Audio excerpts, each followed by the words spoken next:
Dawn of Dragons, Season 3, Episode 9, The Guardian.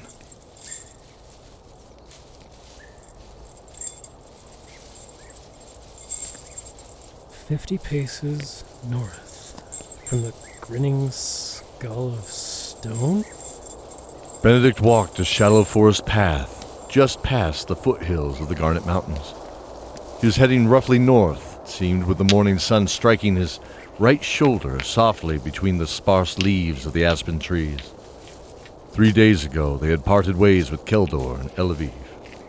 They agreed they would gather up the militia of revolutionaries for an assault at the front, along the long stone bridge.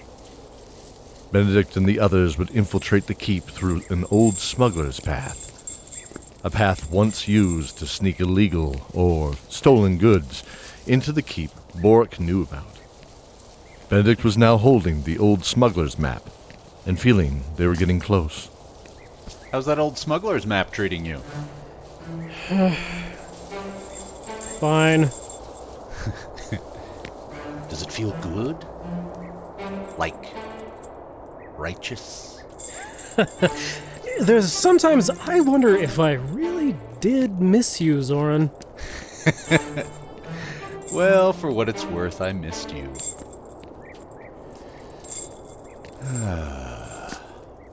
So those old maps are more like scrambled directions. What's next again? Something about a skull of grinning stone? I'll help you look. The two friends walked side by side up the path, leading them deeper into the gentle murmur of the forest. After an hour, Zoran's eyes widened. Hey, look at this. In here, where the path seems to branch. Oh, wow. Inside a short grove of trees was an alcove with a small pond rippling gently. The sound of a gentle cascading waterfall pouring into it from above.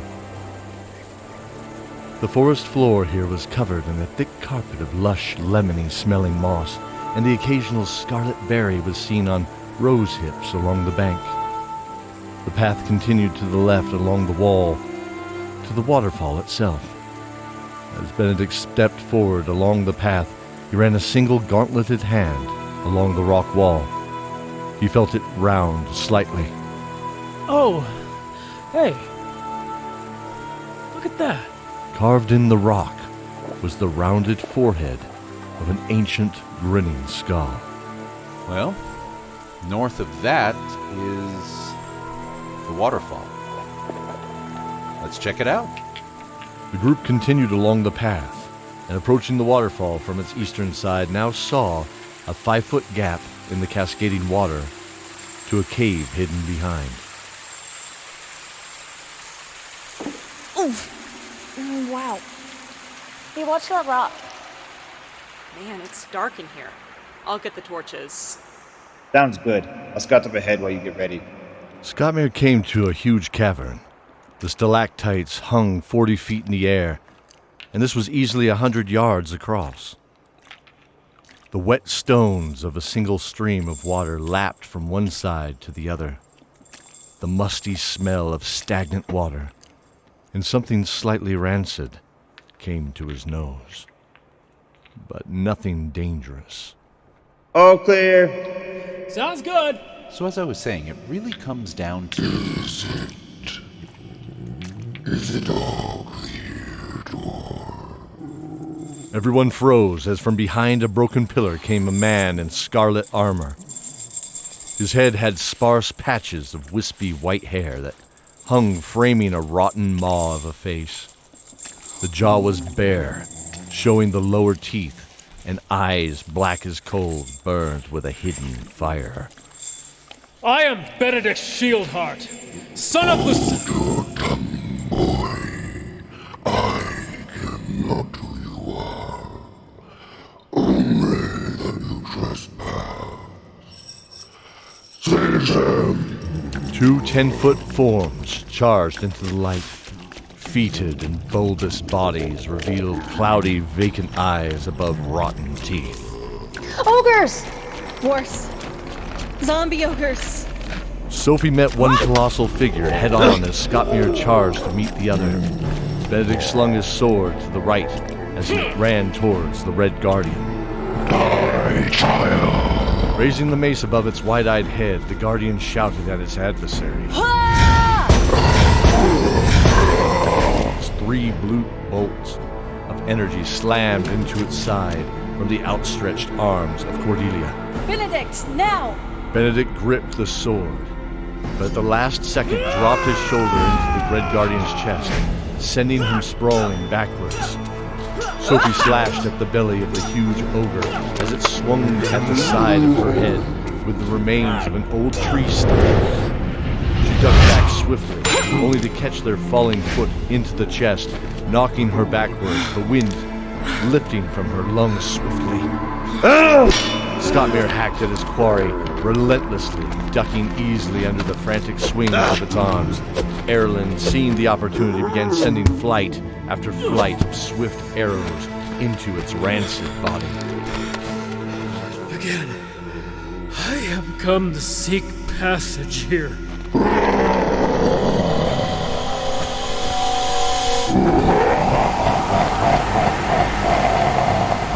Benedict walked towards its foe, but was met with a bright blue-green light that flashed from the palm of his hand.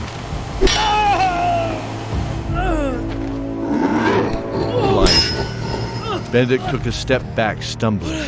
The Red Guardian took the opportunity to cruelly assault his body with his rusted mace, crushing his left shoulder, then what felt like the arm itself, and his left leg. His slow vision now blurry, he swung with his right hand into the red body before him.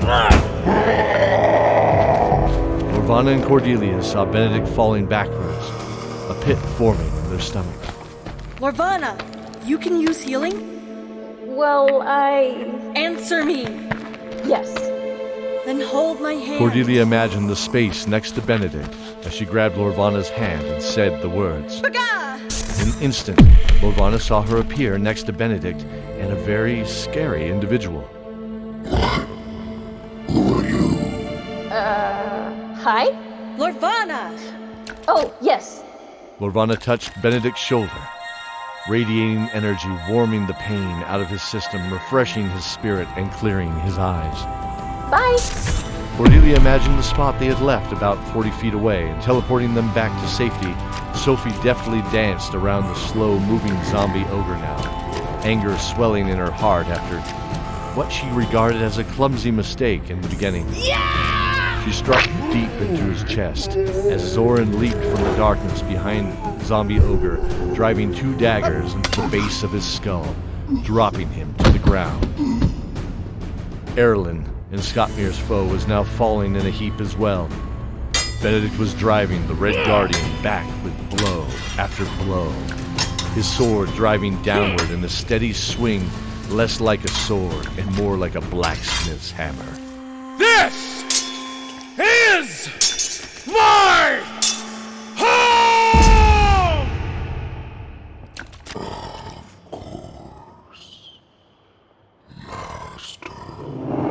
The Red Guardian faded into the misty cavern floor, leaving a gleaming, 2-handed greatsword pointed into the ground where he once stood.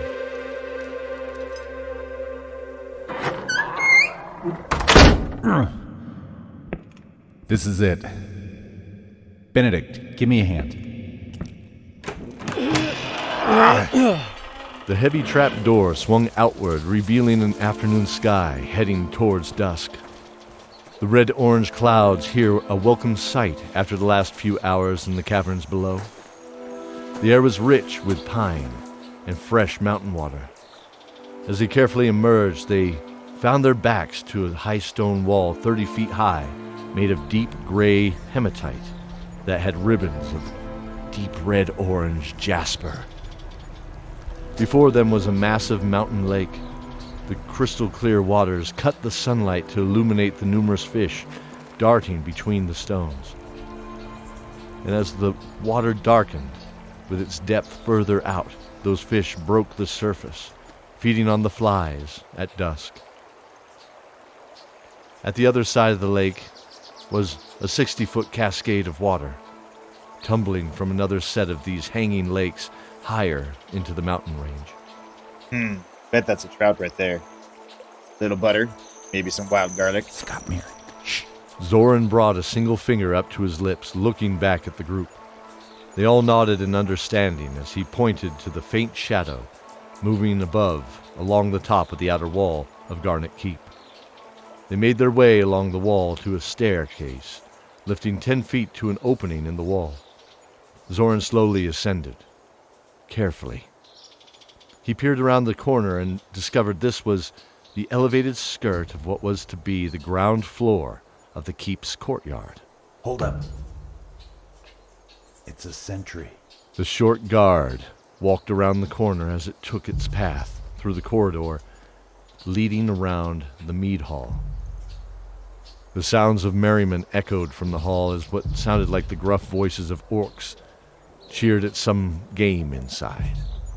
Stale beer and filth permeated the air now. Once gleaming stones had fallen into disrepair, and the banners that had hung were replaced by skulls of beasts on spikes, bound in leather and crowned in jagged, rusty iron, to seem more nightmarish. He peered around the corner and motioned for everyone to follow, quietly. One by one, they darted down the empty corridor to an opening on the left. Peering his head back around the corner, he motioned for Benedict.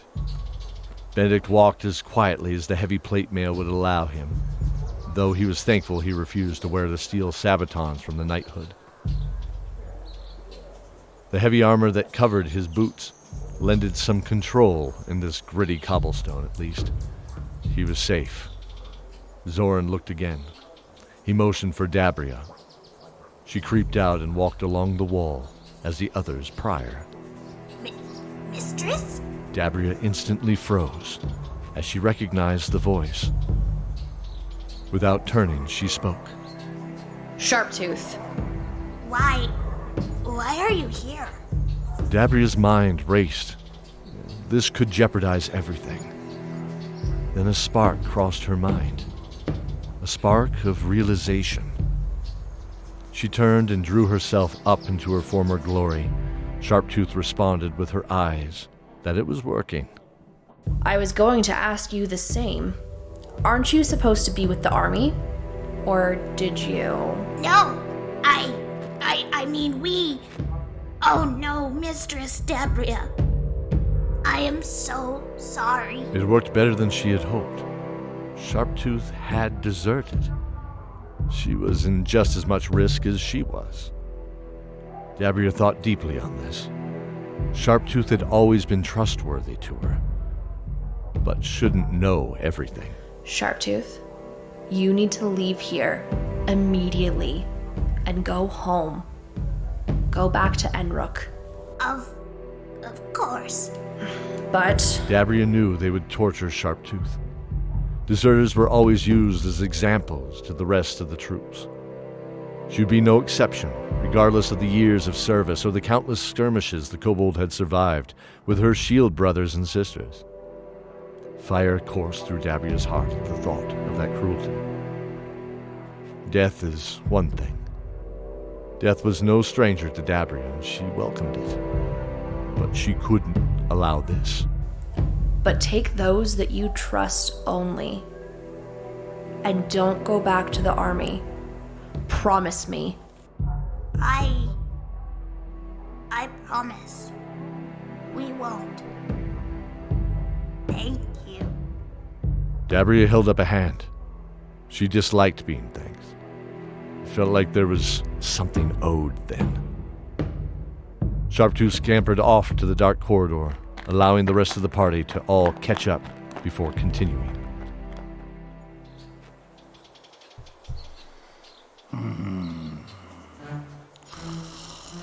What a day.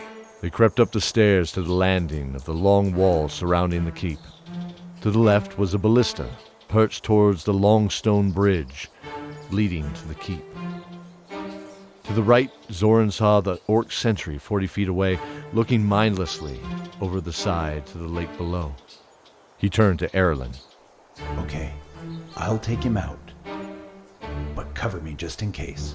Erlen shrugged and drew his bow calmly. Zoran drew the 2 daggers from his belt and swiftly closed the distance. 30, 20, 10, and... Whoa!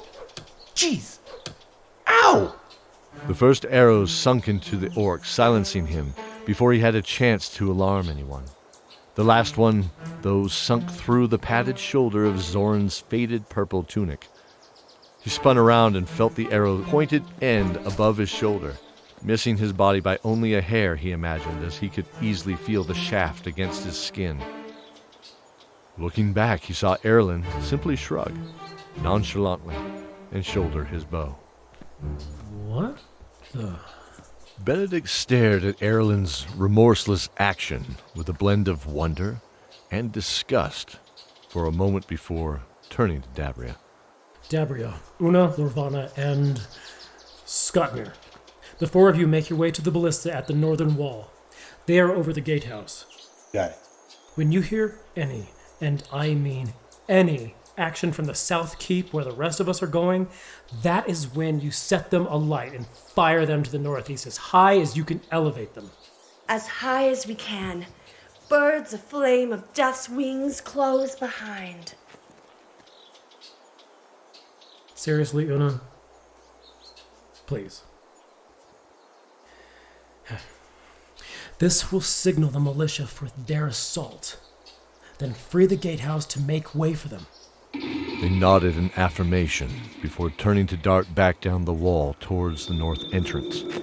SKOTMIR's heart froze upon reaching the first mounted ballista. Looking over the side revealed they were thousands of feet above the river below. The waters of the lake spilling from either side, feeding it and narrowing the only entrance into the keep to the 200-yard stone bridge.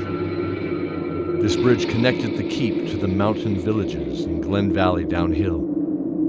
The keep was a one-way stop, designed to protect and harbor the local people in times of need. And he stood proud. Now that is the work of dwarves.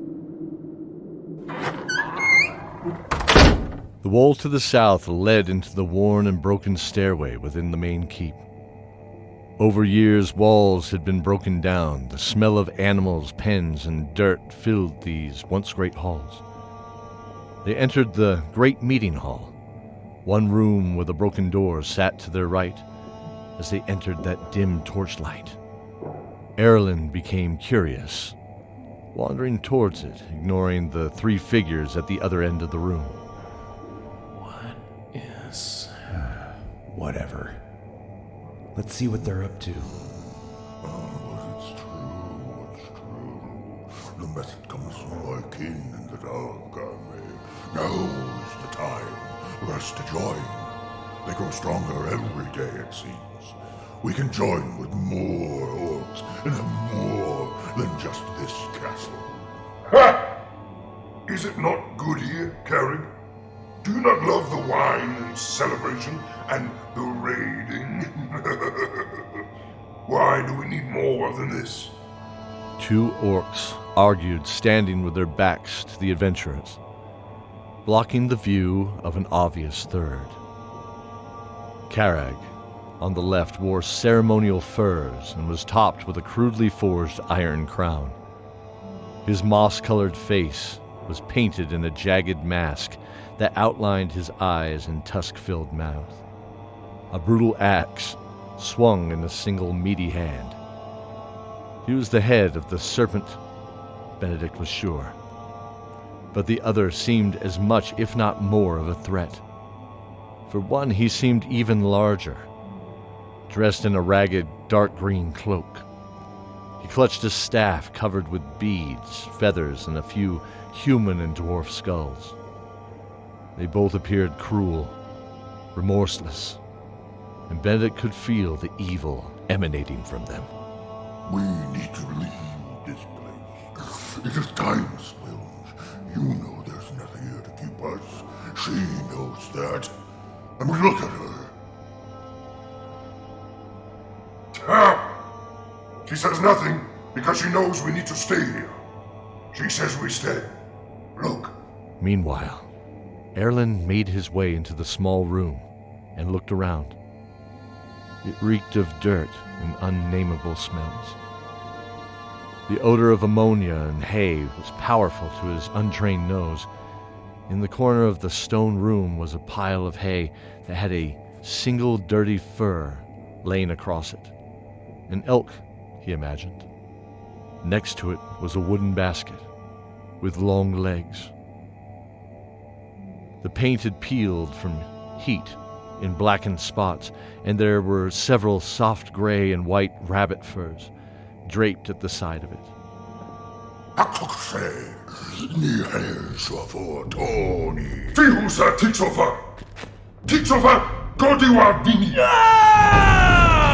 Benedict, Sophie, and Zoran moved in perfect synchronization with their explosive attack. Zoran let loose arrow after arrow into the two hulking bodies as Benedict drove his greatsword downward into his foe's shoulder.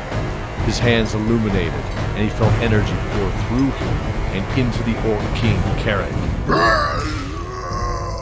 Help me, Bright Oak! From between the two orcs, a crescent-shaped blade on a long pole struck out, barely missing Benedict's thigh as he squirmed out of the way. As they fell to either side, an agile and athletic form leaped in an arc over them, flipping and twisting in the air to land behind Benedict. Benedict was stunned. The creature was slightly taller than him and smaller than the orcs. Their muscles were tight and sinewy beneath a patchwork of neglected armor loosely covering green moss and mud. The cream-colored war paint outlining crazed eyes, gray, vacant eyes. They lunged with their wicked polearm again in a flurry of strikes, moving like being carried on a gale-force wind, itself tearing into his armor when it slipped by his guard. Finally, he locked them in the hold, barring their weapons from attacking. Hello? What are you? Erlen neared the basket and saw there was a small form under the furs no bigger than a cabbage or a melon. Drawing back the furs, he saw the tattered and stained muslin wrappings lovingly wound around the still form of the doll, topped with a crude apple carved into the face of a baby. Hearing the shrieks outside, he drew his bow and entered the fray. Deceiver! Benedict saw her gray, vacant, crazed eyes lock on the sword. The facade began to melt from her as she saw the moss and mud were just that. Her once blonde hair matted into muddy locks. Her jaw was trembling now, not from strain but from the sight of that sword. Why do you carry that sword? I know that sword! Her eyes began to clear. A long-forgotten haze cast over them drifted as the one known as Spilge took a blade across the throat from Sophie. The fire illuminating his fingertips, fading as he slumped to the floor. Her eyes drew in color from the sky itself, sky blue. He drew in a breath, shocked, and couldn't help himself speak aloud. Zane? Her eyes widened. She screamed, throwing her weight against him, pushing him dangerously backward. She was in control now. First you carry my husband's sword, and now you dare speak the name of my dead son. Who are... I am Benedict Shieldheart, son of Lucilius. At the sound of his father's name, the blade glowed orange, with power illuminating runes up the blade spelling out. Kettlebane. She spun to stand back to back with the source of 20 years' worth of her hopes and dreams. They struck down with swift blows, the glaive in her hand igniting with blue power as Benedict drove his father's blade into the fell king. They looked at each other and smiled before falling into each other's arms in a firm embrace. ELONA pulled away quickly when she heard the noise from outside. Outside the building, the distant shouts of the liberating force were drawing closer.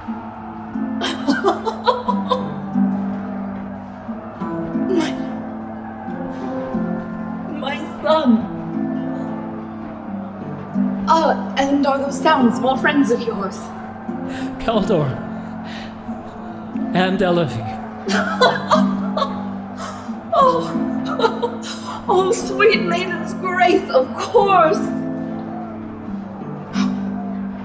Let's not keep them waiting. ELONA and Benedict charged out of the room to meet the retreating horde by the great tree. The tree she had cared for so many years ago.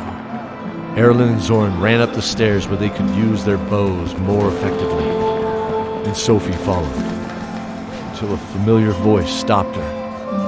Sophie, wait. Can you look in there, please? Sophie stepped into the room Erlen had been in and saw the crib, memory flooded. Save Benedict from the fire. A long ago fire. And as she approached it, could feel the heat on his arms all over again. Instinctively, she wiped her forearms of the phantoms that invisibly licked them. She saw the doll resting in its swaddled blanket, but was driven to look past it, at the letters in the blackened headboard, still faintly making out a single name. Benedict.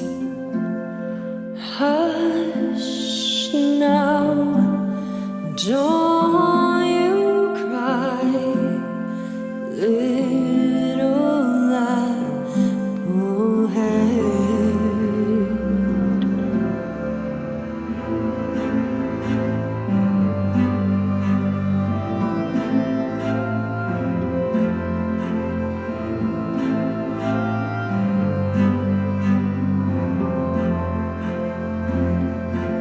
The sky blue over you, a blanket as you sleep, wrapped in white. Close your eyes, and all that morning needs. The firelight burns tonight, lost within a dream. A kiss goodnight, turn out the light in your bed. Hush now, don't you cry, little Applehead.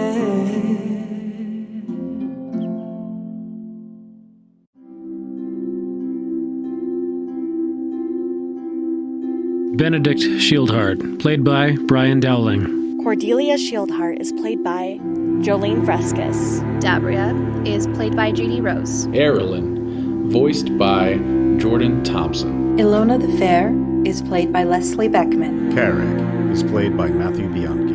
Spilge is played by Robert Lighthall. LORVANA Birdsong is voiced by Cara Danvers.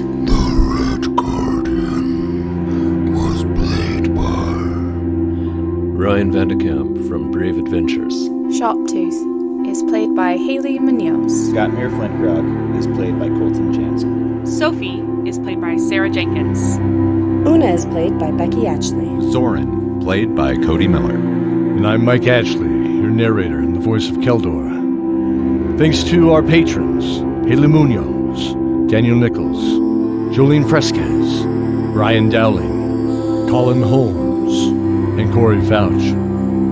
You too can support the show by joining our Patreon, following us on social media, or telling a friend.